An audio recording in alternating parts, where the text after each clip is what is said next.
నిండు నూరేళ్ల సావాసం సీరియల్ ఈరోజు ముఖ్య విశేషాలేంటో చూద్దాం.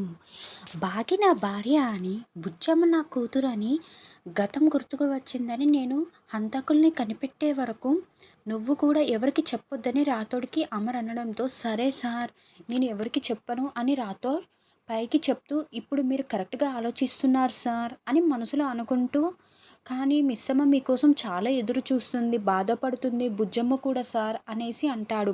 ఈ విషయం తెలిస్తే వాళ్ళు చాలా సంతోషిస్తారు కదా అని రాథోడ్ అడిగితే, చూడు రాథోడ్, వాళ్ళు బాధపడుతున్నారని నాకు కూడా తెలుసు. వాళ్ళు కోల్పోయిందంతా నేను తిరిగి ఇస్తాను.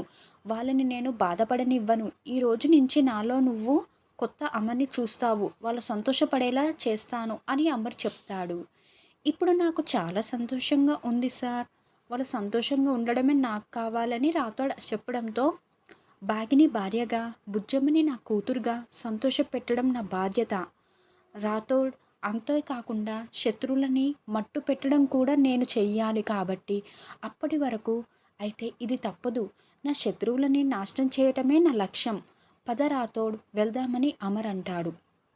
రాత్రి అయిన తర్వాత బాగి డైనింగ్ టేబుల్ దగ్గర కూర్చొని గుడిలో జరిగిన సంఘటన గుర్తు చేసుకుంటూ మురిసిపోతూ ఉంటుంది. ఆయన ఎందుకు నాపై ఇదివరకటి ప్రేమగా చూసినట్లు అనిపించింది? ఆయనకి నా గురించి గతమేమన్నా గుర్తుకు వచ్చిందా? చూపుల్లో తేడా కనిపించిందే అనేసి నవ్వుకుంటూ ఉంటుంది. ఏంటబ్బా ఇలా నవ్వులు వినిపిస్తున్నాయని బాగి షాకింగ్గా వింటూ ఉంటుంది. అమర్, బుజ్జమ్మ అయితే ఇద్దరు ఒకరికొకరు చెక్కల గింతలు పెట్టుకుంటూ బెడ్పై పడి పొర్లుతూ నవ్వుకుంటూ ఉంటారు. వద్దు బుజ్జమ్మ, ఆపు బుజ్జమ్మ అని అమర్ నవ్వుతూ ఉంటాడు. పరుగులు పెడుతూ అక్కడికి వచ్చి చూసి చాలా సంతోషపడుతూ ఉంటుంది. బుజ్జమ్మ బుజ్జమ్మ, ఇక నేను తట్టుకోలేకపోతున్నాను బుజ్జమ్మ, ఆపు బుజ్జమ్మ అని అమర్ అంటే, మీరే కదా డాడీ ఆటలో ఎవరు ఓడిపోతే వాళ్ళు చిక్కులు గిందలు పెట్టించుకోవాలని చెప్పారు. మరి ఇలా ఆపేయమంటే ఎలా అని బుజ్జమ్మ అంటుంది. సరే మళ్ళీ ఆడదామా అని అమర్ అంటే, అలాగేనే మళ్ళీ ఆడదాం ఆటలు మొదలు పెడతారు. అమర్ రెండు చేతులని కలిపి నమస్కారం పెట్టినట్లు చేతులు పట్టుకొని ఉంటే బుజ్జమ్మ ఆ చేతిని టచ్ చేయాలి. ఇలా ఆడుకుంటూ ఉంటే బాగి చూసి మురిసిపోతుంది. నువ్వు గెలిస్తే నాకు ఆనందాన్ని ఇస్తుంది. నువ్వు గెలుస్తూ ఉండు బుజ్జమ్మ, నాకు చాలా సంతోషం అంటాడు అమర్. సరే నా దగ్గర పడుకుంటావా అని అమర్ అంటే, లేదు డాడీ నేను ఈరోజు అంజు అక్క, ఆనంద్ అన్నయ్య వాళ్ళ దగ్గర పడుకుంటా అని బుజ్జమ్మ అంటుంది. గుడికెళ్ళి మొక్కు తీర్చుకొని వచ్చాను కదా, నా భయమంతా పోయింది అని బుజ్జమ్మ అంటే, సరే వెళ్ళి పడుకో అంటూ పాపకి పంపించేస్తాడు అమర్. బుజ్జమ్మ అమర్ చూడకుండానే బాగి కిందికి వచ్చేస్తుంది. మిస్సమ్మ, నువ్వు చెప్పిన కూరగాయలన్నీ తెచ్చేశాను, ఇదిగో మిస్సమ్మ అని రాథోడ్ ఇవ్వగానే ఇక బాగి ఆలోచిస్తూ ఉంటుంది. సరే మిస్సమ్మ, నాకు టైం అయింది వెళ్తున్నాను అంటూ రాథోడ్ వెళ్ళిపోతాడు. ఆయన గుడిలో అలా ప్రవర్తించాడు, ఇప్పుడు బుజ్జమ్మతో చాలా ప్రేమగా ఉంటున్నాడు, ఆయనకి ఏమైంది అని మనసులో అనుకుంటూ రాథోడ్ ఒక్క క్షణం ఆగు అంటూ బాగి పరుగులు పెడుతూ బయటికి వస్తుంది. ఏమైంది మిస్సమ్మ అని రాథోడ్ అంటే, ఆయనకి అక్క గురించి పిల్లల గురించి మాత్రమే కథ గతం గుర్తుకు వచ్చింది, నా గురించి ఏమైనా గతం గుర్తుకు వచ్చిందా అడుగుతుంది. లేదు, గుళ్ళల్లో ప్రవర్తించిన తీరు, ఇప్పుడు బుజ్జమ్మతో ఉండే తీరు సొంత తండ్రిలా చేస్తున్నాడు, గతం గుర్తుకు వచ్చిందనిపిస్తుంది రాథోడ్. చెప్పు రాథోడ్, ఆయనకి గతం గుర్తుకు వచ్చిందా అనేసి బాగి అడుగుతూ ఉంటుంది. లేదు మిస్సమ్మ మేడం, అలాంటిదేమీ లేదు. ఒకవేళ వస్తే సార్ మీతో చెప్తారు కదా, ఎందుకు దాచిపెడతారు అని రాథోడ్ కవర్ చేస్తూ ఉంటాడు.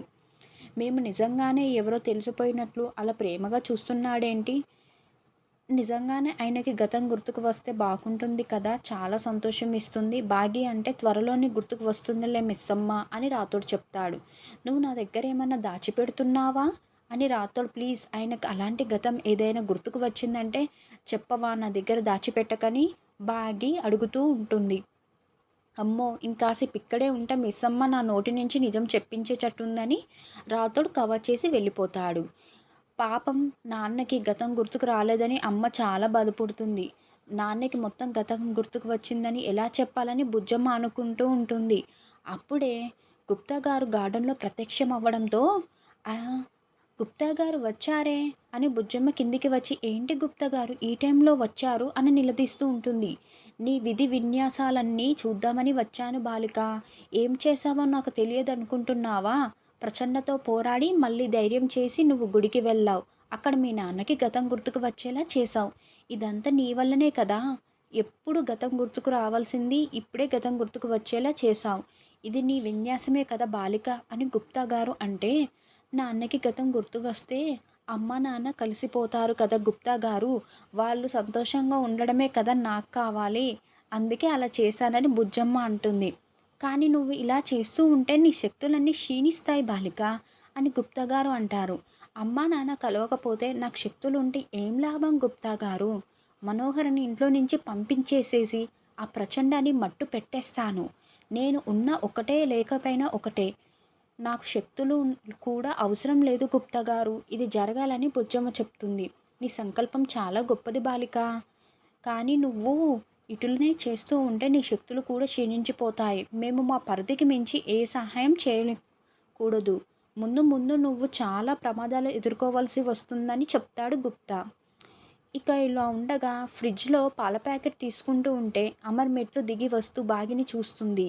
అప్పట్లో ఒకసారి నేను బాగి గదిలో లాకప్ అయిపోయాం కదా, అదే సీన్ మళ్ళీ రీక్రియేట్ చేస్తే ఎలా ఉంటుందని అమర్ అనుకుంటూ గదిలోకి వెళ్తాడు.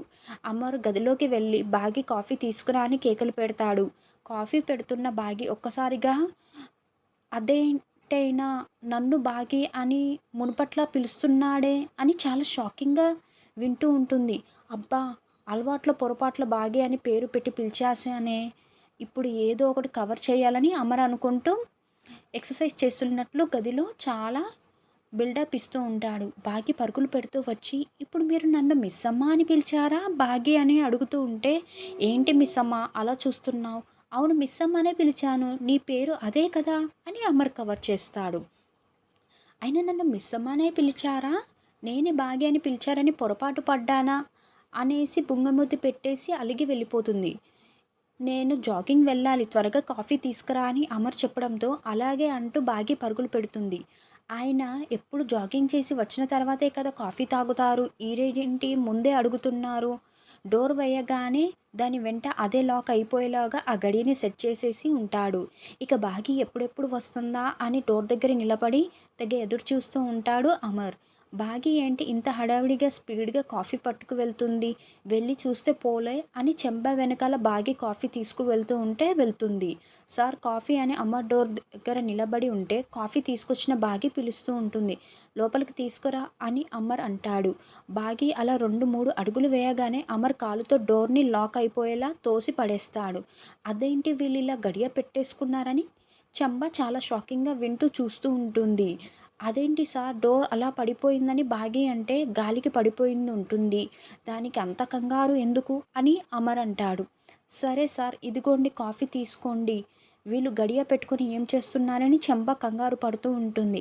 ఇక బాగి డోర్ ఓపెన్ చేస్తూ ఉంటే అది రానే రాదు మిస్ అమ్మ, ఏం టిఫిన్ చేస్తున్నానని అమర్ అడగడంతో జీడిపప్పు ఉప్మా. ఏంటి సార్ డోర్ రావట్లేదు, మీరేమైనా చేశారని బాగి అంటే అది లాక్ అయిపోయింది, నేనేం చేస్తాను చెప్పు, మీరేమైనా చేశారా చెప్పండి సార్ అని బాగి నిలదీస్తూ ఉంటుంది. నేనేం చేయలేదు, ఇప్పుడు డోర్ రాకపోతే ఈ పరిస్థితి ఏంటి అని బాగి అంటే ఇంతకుముందు కూడా ఇలాంటి పరిస్థితి వచ్చినట్లు నాకు గుర్తుకు వస్తుంది అని అమర్ అంటాడు.